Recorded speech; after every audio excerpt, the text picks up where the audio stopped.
What's up, guys? Welcome to the very first IP Top 25 fueled by Illegal Pete's. Guys, check out Illegal Pete's, whether it be their Tucson or their Tempe locations. They've got great drinks. Their margaritas, some of the best in the valley. The best in the valley. Stop, get yourself some tacos, maybe some bowls. Guys, go check out Illegal Pete's. Shane, it's time. College football is officially back, so we thought, why not do our very own IP Top 25? Let's go ahead and kick things off with your Top 25 rankings here, Shane. Yeah, well, I'm just blessed to be here in the Four Peaks mini bar. Let me just say that with our Illegal Pete's Top 25, and I'm blessed to be in an era where Jordan Travis is playing football. Absolutely. My Heisman winner, Jordan Travis. You know, the biggest thing here is 5 and 6. The AP Top 25 has Florida State at 8, but this is the IP Top 25. So I have Florida State at 5.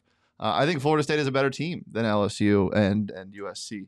And we will see if that's true or not come Sunday because they play once again. Florida State got the best of LSU last year, and Jordan Travis is now 23 years old.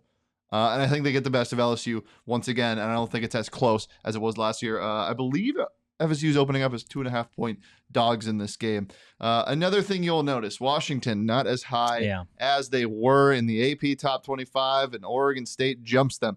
I'm not sure what to make of this defense yet. I know they have really talented receivers, but it just feels like every year they underperform a little bit.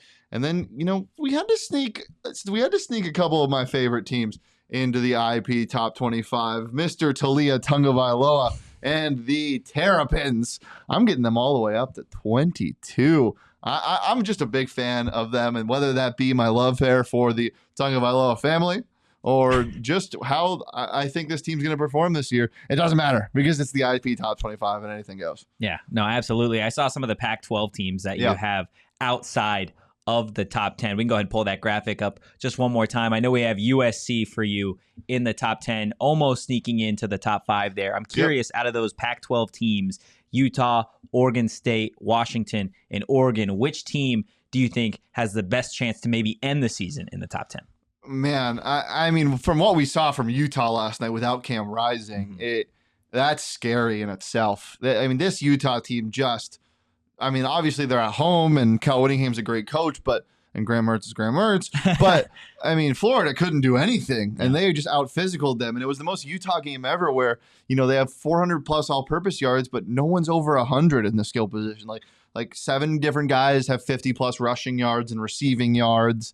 And, you know, their quarterbacks are like 12 of 16 and 3 of 7. You're like, well, how did they win? And they just impose their will on you defensively. And that's a recipe that doesn't go away. It's like good defensive teams in college football or college basketball. Like, shooting can come and go, defense stays. I think it's the same with college football. You know, big shot plays can come and go, but a physical team and defense, that'll stick with you. And that mentality that Kyle Whittingham instills in his players stays. Yeah, absolutely. Utah does impose their will, and they just play a great brand of team football, which I think there's a lot of teams. The football gods smile down when they play. Exactly. The football gods smile down when they watch Kyle Whittingham's team. Let's go ahead and pull up my IP Top 25 rankings.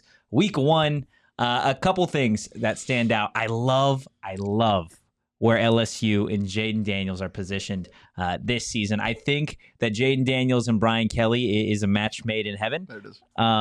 What? No, I'm just kidding. I just had to. No, I completely agree. I agree with that statement. I think Brian Kelly has done the absolute most to get every ounce of talent so far out of Jayden Daniels. And I'm going to be honest, I'm really excited to see what they do in year 2 together. I know Brian Kelly obviously brought over from Notre Dame to try and win a championship for the LSU Tigers, and I think it's going to be one hell of a season for them. So I have them inside of the top 10, inside the top 5 actually as well. And then kind of bouncing out, looking outside of the top 10, I'm with you. I've got Utah at 13 and Oregon at 14 and Oregon State at 15, a trio of Pac-12 schools that I think it is going to be an absolute dogfight when we get to conference play. I look at a team like Oregon State that I've got at 15 as a team that not a lot of people are talking about. Maybe people who watch Pac-12 football pretty consistently understand just how good of a team this was last year. It felt like they were just a quarterback away from really making some noise on a national level because of how good that defense was. You throw in DJ Uiagalelei at quarterback, and you don't really know. You have no idea what is going to come for Oregon State this season. Could be worse or better with him at the helm. A couple things about your list, Anthony Totri. I get the Ohio State love, 100%. I understand it. They're sexy. They're fun to watch. I get it.